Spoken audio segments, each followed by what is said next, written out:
folks, welcome back to a rather feisty episode of Whining About Pest Control. If you've stumbled upon us for the first time, I am Shel Hartzer of 360 Pest Consulting. And today we're talking about one of those pests that's beautiful, a little bit deceptive, and has a vicious kick to her.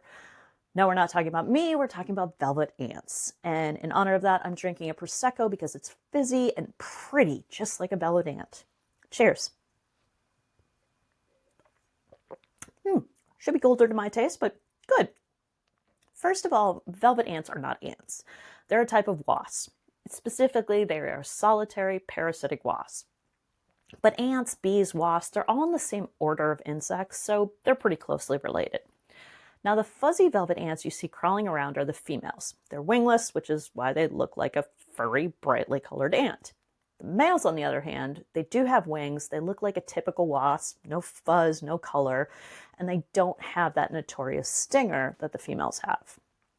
Now, velvet ants can be fiery red, orange, even a deep black and white color. There's one called a thistledown velvet ant, and it's almost like this light purple. It's beautiful.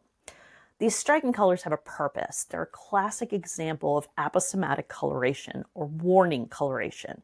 They're basically wearing this tiny fuzzy little billboard that says, "Do not touch me. It's going to hurt." Kind of like me when somebody's trying to go for my wine. Now, we do have to address the large mammal in the room. Some people in some areas do call these cow killers. I don't like the name, but that's okay. Its sting is legendary. It's considered one of the most painful insect stings in the world, ranking really high on the Schmidt Pain Index. And if you don't know about the Schmidt Pain Index, there's a link down at the bottom, and don't worry, we are going to do an episode on that. Because of this really powerful, painful sting, they get the name cow killer. And their venom isn't medically important to humans. The pain is supposedly intense. It's throbbing. It can last for minutes to hours. So this nickname likely came from that exaggerated idea that if this tiny pest can cause that much pain, it must be able to take down a much larger animal. Totally false. Another piece of good news, they're not aggressive. They're not going to hunt you down. They're not out to get you. They're not going to chase after you. They're only going to sting if you try and step on them or if you annoy them in some way. Kind of like if you're going for my wine. Now, to whine about control. The best advice for dealing with velvet ants is really simple. Admire from a distance, leave it alone. Velvet ants are solitary insects. They aren't going to build up in high numbers like our social wasps or bees, so they really don't need any control other than maybe some education. Now, the female is a parasitoid. She locates the ground nests of other solitary insects, usually bees or wasps. She enters that little burrow, finds a developing host larvae, and lays a single egg on it. Now, that velvet ant hatches into a larvae, and it consumes the host, pupates inside there, and then emerges as an adult to continue the life cycle all over again. So in a way, these can even be considered a beneficial insect.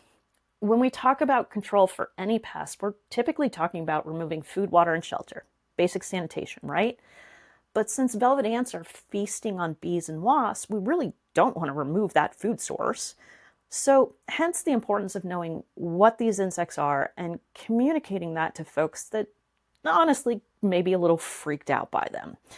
Because we know a lot of folks get freaked out by a lot of different insects and other things that may be considered pests.